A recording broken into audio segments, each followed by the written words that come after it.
चलिए, नमस्कार। आप सभी को स्वागत है VR एजुकेशन चैनल के ऊपर में।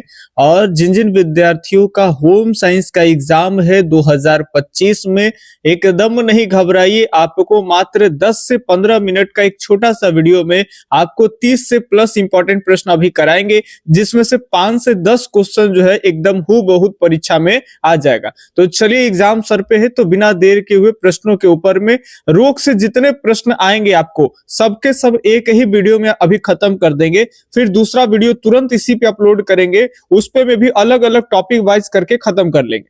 तो चलिए, पहले प्रश्न है आपके सामने। एड्स फैलता है, बताएंगे एड्स फैलता है कैसे भाई? हाथ मिलाने से, या फिर साथ साथ खेलने से, संक्रमित सुइयों के द्वारा, या फिर जल तथा भोजन से? फटाफट से बताएंगे। सही जवाब आप कमेंट में फटाफट से करेंगे। बाकी एड्स की बात कर लेंगे तो ये संक्रमित सुइयों से फैलता है, ना तो साथ साथ खेलने से, ना तो हाथ मिलाने से, न तो जल और भोजन के द्वारा ये फैलता है। ठीक है, तो ये ध्यान रखिएगा। सभी इंपॉर्टेंट प्रश्न है आपके, अलग अलग बोर्ड परीक्षा के जो प्रीवियस ईयर का जो क्वेश्चन है उन सबको टाइप कर करके लेके आए ताकि आपको बड़ा बड़ा और अच्छा दिखे।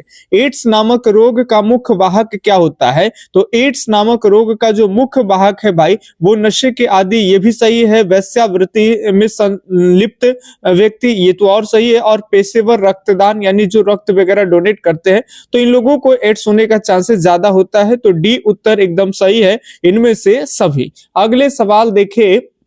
अगला सवाल, जितने भी रोग से आपके प्रश्न आएंगे होम साइंस में, इसी वीडियो में क्लियर कर देंगे, दूसरा वीडियो देखने का कोई जरूरत नहीं होगा। एक नवजात के लिए 24 घंटे के अंदर दिया जाने वाला कौन सा टीका नहीं है? 24 घंटे के अंदर जब बालक जन्म होता है तो 24 घंटे के भीतर कौन से टीका नहीं देते हैं, ये आपको बताने हैं। तो अगर हम बढ़ते हैं BCG के तरफ में, तो बिल्कुल ये दिया जाता है। ओपीओ का टीका जो है वो ओरल पोलियो वैक्सीन ये कहलाता है, OPV। ठीक है, तो ये भी दिया जाता है। हेपेटाइटिस बी का भी दिया जाता है। लेकिन DPT की अगर बात कर लेंगे तो ये DPT जो है वो 24 घंटे के अंदर नहीं दिया जाने वाला टीका है। तो ये सी उत्तर यहाँ पे एकदम क्या होगा भाई? तो सही हो जाएगा, राइट हो जाएगा। अगले 4 नंबर प्रश्न देखेंगे। क्षय रोग के लक्षण है। क्षय रोग आप जानते होंगे, क्षय रोग को ही तपेदिक कहते हैं या फिर टीबी कहते हैं। तो इसके क्या लक्षण है? लगातार खांसी होना, सूखी खांसी, बिल्कुल सही बात है।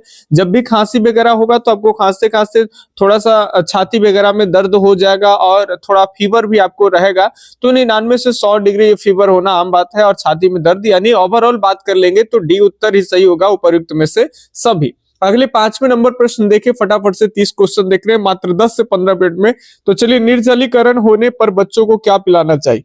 निर्जलीकरण, डिहाइड्रेशन की बात है, पानी की कमी हो जाती है शरीर में, तो बच्चों को आप क्या पिलाइएगा? ORS का घोल, बिल्कुल सही बात, देना चाहिए। उबला पानी देना चाहिए, चाय देना चाहिए, या फिर नींबू पानी देना चाहिए। तो अगर सबका एक ही उपाय है भाई, आप क्या दे दे? ORS का घोल दे पिला दीजिए। सबका रामबाण ये इलाज है। कब? जब बच्चा में डिहाइड्रेशन हो जाता है, निर्जलीकरण, पानी जल की समस्या हो जाता है, तब। अब बढ़ते हैं हम 6ठे नंबर प्रश्न के ऊपर में। ये रहा आपके सामने 6ठे नंबर का बहुत ही बढ़िया और प्यारा वाला प्यारा सा प्रश्न जो है ये आपके सामने रहा। हमारे शरीर में रोगाणु कैसे प्रवेश करते हैं, ये आप बताएंगे। तो हमारे शरीर में, बॉडी में रोगाणु जो है हवा के द्वारा फैलता है, पानी द्वारा, एयर भी, दोनों इनमें से कोई नहीं। तो आप सब जानते हैं, हवा के माध्यम से भी और पानी के माध्यम से भी, दोनों के माध्यम से हमारे शरीर में रोगाणु फैलते हैं। ठीक है, प्रवेश कर जाते हैं। तो सी उत्तर एकदम सही होगा। अगले 7 नंबर प्रश्न के ऊपर बात कर लेंगे। तो अतिसार किससे फैलता है, ये आपको बताने हैं। तो अतिसार विषाणु से, जीवाणु से, विब्रियो से, इनमें से कोई नहीं। तो अतिसार जो फैलता है भाई, वो फैलता है आपका जीवाणु से। याद रखेंगे, किससे फैलता है? तो जीवाणु से। जीवाणु से होने वाले रोग, विषाणु से होने वाले रोग, सारी चीज पढ़ाए हुए हैं, केवल आपको फटाफट से एक बार रिवीजन करा देने हैं। ये चलिए, अगला प्रश्न ये रहा आपके सामने। टिटेनस से बचने के लिए बच्चों को कौन सा टीका दिया जाता है? तो टिटेनस से बचने के लिए बच्चों को जो है वो कौन से टीका देते हैं भाई? एक बार देख तो ले। इधर कट रहा है ऑप्शन, अगर कट रहा है तो ये लीजिए, छोटा कर देंगे, थोड़ा सा कटेगा तो मैनेज करिएगा। टिटेनस से बचने के लिए बच्चों को जो है वो डीपीटी दिया जाता है, पोलियो, एएमआर या फिर बीसीजी। बीसीजी नहीं दिया जाता, तो टिटेनस से बचने के लिए डीपीटी का टीका जो है वो दिया जाता है। डीपीटी आपको पढ़ा दिए थे, डिप्थीरिया, पर्ट्यूसिस और टिटनस, इन सभी रोगों में डीपीटी का टीका दिया जाता है। 9वें नंबर प्रश्न की बात कर लेंगे, क्षय रोग से उत्पन्न घावों को भरने के लिए आवश्यक है। तो क्षय रोग यानी जो आपका जिसको टीबी वगैरह कहते हैं, तपेदिक वगैरह, इसको भरने के लिए सबसे उपयुक्त बात कर ले तो डायरेक्ट बता दे आपको, कैल्शियम सबसे ज्यादा आवश्यक है। तो 9 का ए उत्तर यहाँ पे सही हो जाएगा। अगले 10 नंबर सवाल देखिए, पोलियो रोग हमेशा किस उम्र के बच्चे को अधिक होता है? तो याद रखिएगा हमारी बात, तो पोलियो ऐसे तो किसी भी उम्र के बच्चों को हो सकते हैं, लेकिन ज्यादा होने की अगर बात कर लेंगे तो वो जो छोटे बच्चों में अक्सर ये देखे जाते हैं कि वो 1 से 2 साल के जो बच्चे होते हैं उसमें सबसे ज्यादा केसेस है पैरालाइज होने का। तो ये याद रखेंगे, पोलियो रोग हमेशा 1 से 2 वर्ष के बच्चों में सबसे ज्यादा होते हैं। ठीक है, चलिए 10वां का ए उत्तर सही है। अब 11 नंबर प्रश्न के ऊपर में हम देखें तो ये रहा आपके सामने 11 नंबर प्रश्न है, अतिसार में क्या वर्जित करना चाहिए? अतिसार में वर्जित क्या करना चाहिए भाई?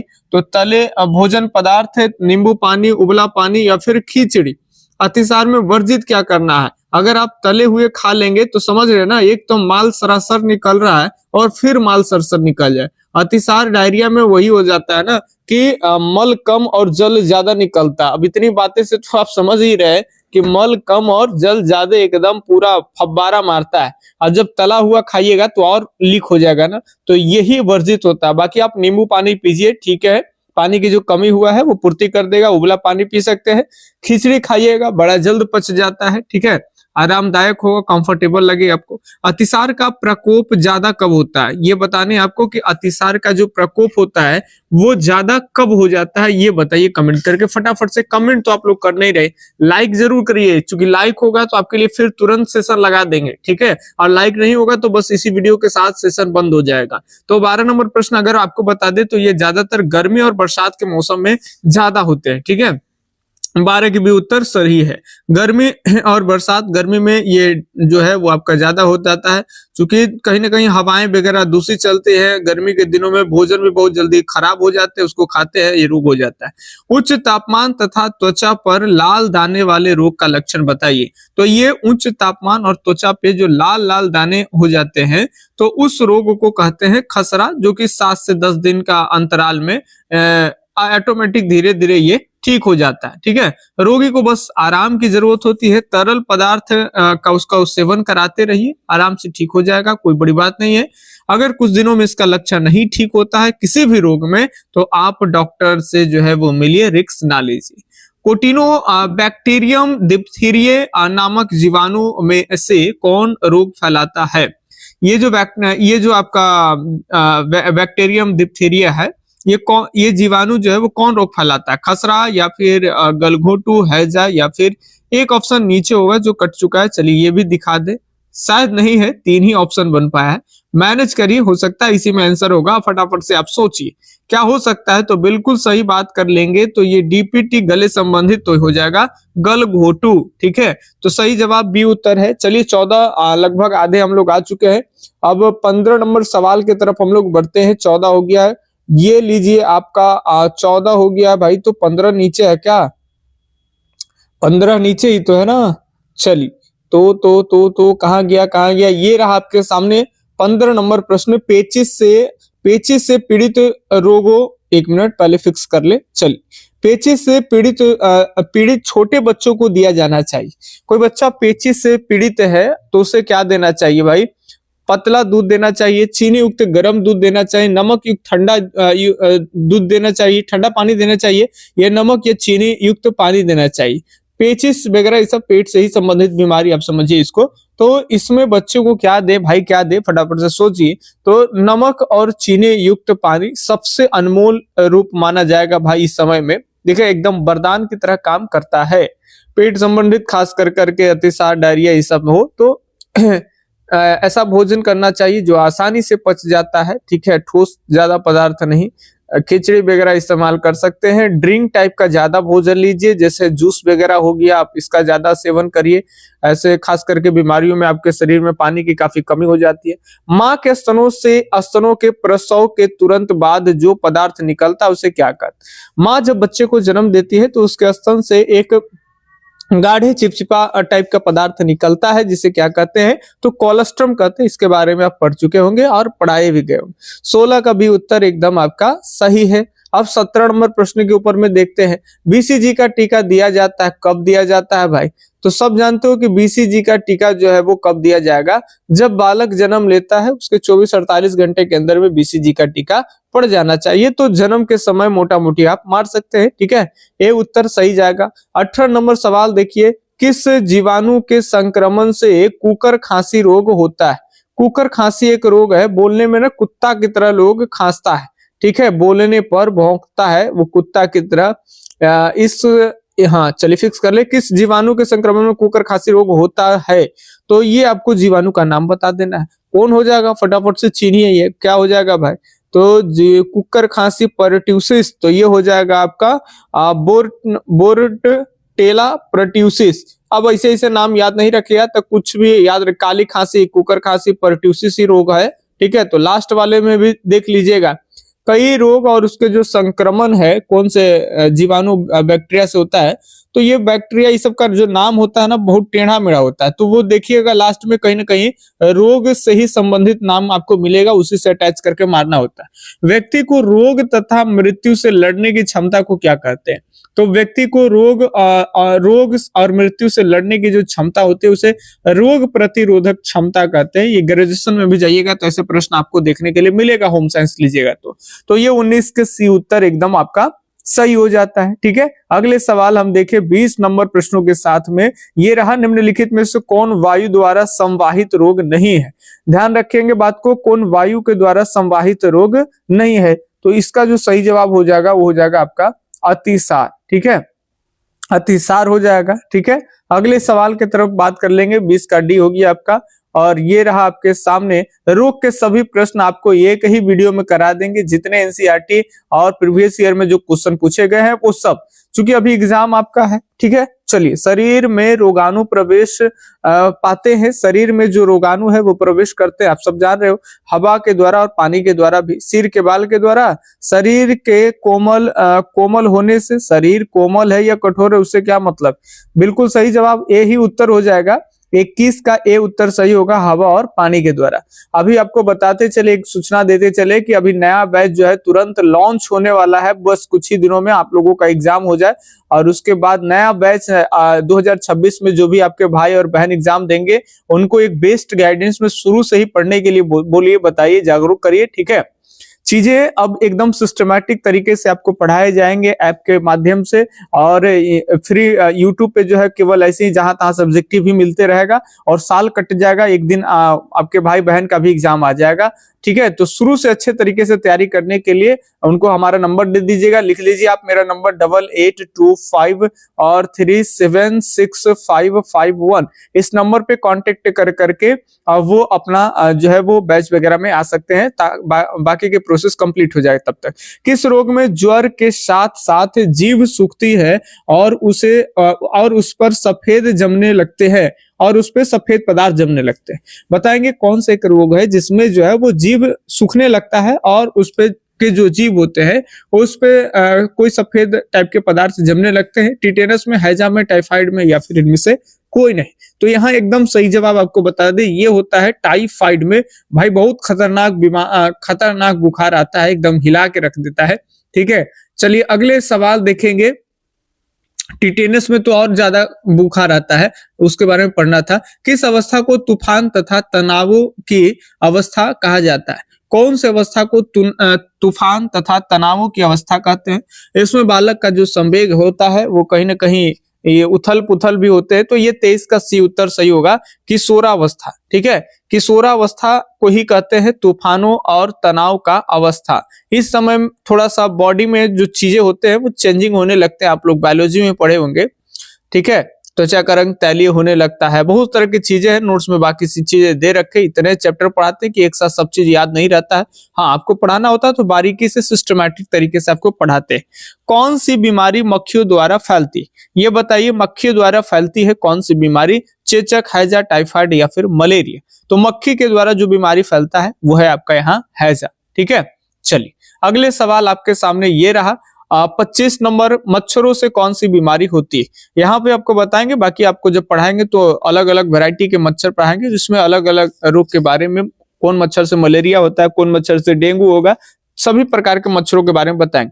फिलहाल इसका नॉर्मल प्रश्न है, तो मच्छरों से कौन सी बीमारी होती है? तो भाई आप सब जानते हो कि पेचिस होगा नहीं, हैजा होगा नहीं, मच्छरों से डेंगू। ठीक है, तो 25 के ए उत्तर यहाँ सही जाएगा। बस 5 प्रश्न और है, फटाफट से आप लोग थोड़ा सा साथ दीजिए, बनाए रखिए। ठीक है, और अगले सवाल ये आपके सामने लगा दिए, और हाँ तब तक लाइक जरूर कर दीजिए। ठीक है, आपका हमारे नाता को बीच में मजबूती प्रदान कौन करता है भाई? तो ये लाइक ही तो करता है ना। चलिए, एक तो आप लोगों को हम टाइम दे करके लाइव यूट्यूब पे वो शुरू से पढ़ाते नहीं, जिसके कारण कनेक्टिविटी नहीं बन पाता है, लेकिन इस बार कोशिश कर रहे हैं कि किसी भी तरह से यूट्यूब के जितने बच्चे हैं उनसे कनेक्ट रहे, उनको टाइम टू टाइम सब चीज दिया जाएगा। यूट्यूब फैमिली के लिए भी ऑब्जेक्टिव दिया जाएगा, बाकी जो कोर्स है उनको कॉन्सेप्ट, थ्योरी, नोट्स सारा कुछ मिलेगा। ऐप के ऊपर में टेस्ट मिलेगा और वहां भी ऑब्जेक्टिव मिलेंगे, और यूट्यूब पर भी वो प्रैक्टिस कर सकते हैं। कीटनाशक दवाइयों का कुप्रभाव दूर करने के लिए सामग्री को अच्छी तरह से क्या करना चाहिए भाई? तो अच्छी तरह से धो लेना चाहिए। जब भी आप कोई भी खाद्य पदार्थ की सामग्रियां लाते हैं खेतों से, खास कर करके उसमें जो भी कीटनाशक पदार्थ होते हैं या उस पे कुप्रभाव, उसको अच्छी तरीके से आप वॉश कर लेते, धो लेते तो ठीक। कई पत्तेदार टाइप के कच्ची सब्जियां वगैरह होते हैं, या कच्ची कुछ उस तरह के बहुत सारी चीजें होते हैं जिसको आप होते नहीं अच्छे तरीके से खाते हैं, और बहुत तरह के जो है आपको बीमारियों का सामना करना पड़ता है। मल द्वार में कीड़े लगने शुरू हो जाते हैं, इस तरह की चीजें देखे होंगे। ठीक है, बाकी आप समझ रहे हो, इतने इशारा से खेत में गिला के बाद नीचे से उज्जर उज्जर निकलता है, पिल्लू। ठीक है, चलिए धो के खाया करिए, ज्यादातर कच्चा नहीं खाइए, उसको गर्म करके खा लीजिए, पका करके, तो बैक्टीरिया वायरस सब मर जाएगा। 26 हो गया, 26 का डी। 27, हैजा किसके द्वारा फैलता है? आप सब जानते हो कि हैजा किसके द्वारा फैलता है भाई? बताइए फटाफट से, हैजा किसके द्वारा फैलता है? काफी इजी और हल्का प्रश्न है ये। आपका विब्रियो कैलोरी नामक जो है वो जीवाणु, उसी से हैजा फैलता है। ठीक है, तो ए उत्तर यहाँ पे एकदम सही चला जाएगा, ए उत्तर सही जाएगा। अगले 28 नंबर सवाल, कितनी प्रतिशत पानी की कमी होने पर बच्चों की मृत्यु हो जाती?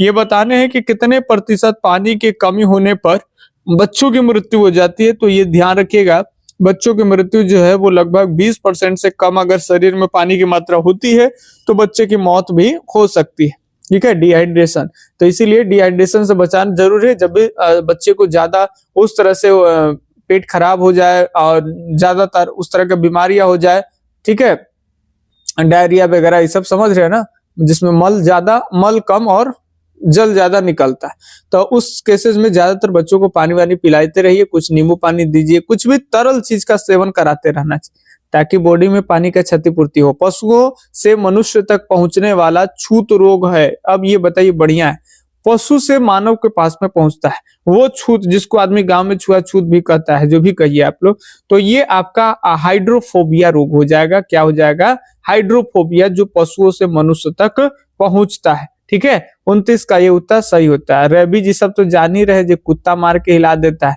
चलिए अगला सवाल देखेंगे, रक्त कोशिकाएं नहीं है। रक्त कोशिकाएं कौन नहीं है भाई? लाल रक्त कण, सफेद रक्त कण, प्लेटलेट्स या फिर आपका स्प्लीन, याद रखना है। तो इसमें लाल नहीं है, रक्त कोशिकाएं कौन नहीं है? तो ये आपका सही हो जाएगा स्प्लीन। क्या हो जाएंगे? स्प्लीन। सफेद रक्त कण, प्लेटलेट्स और लाल रक्त कण, WBC, RBC सब पढ़े ही होंगे आप लोग, 10th क्लास में भी पढ़े बायोलॉजी में, तो डी उत्तर यहाँ पे सही जाएगा। ठीक है, तो ये आपका जितना रोग से प्रश्न आपका होम साइंस में पूछे जाते हैं वो सभी प्रश्न आपको एक ही वीडियो के अंदर में करा दी। यदि इस वीडियो के ऊपर में आप 30 लाइक कंप्लीट करते हैं तो ये तो हमसे जितना भी बनेगा एग्जाम से पहले तक अभी और नए नए अच्छे वीडियो के माध्यम से आपको हेल्प करेंगे। ठीक है, बाकी मिलते हैं किसी अगले वीडियो सीरीज में, तब तक के लिए धन्यवाद। जय हिंद, अल्लाह हाफिज, आपका दिन शुभ हो, राधे राधे।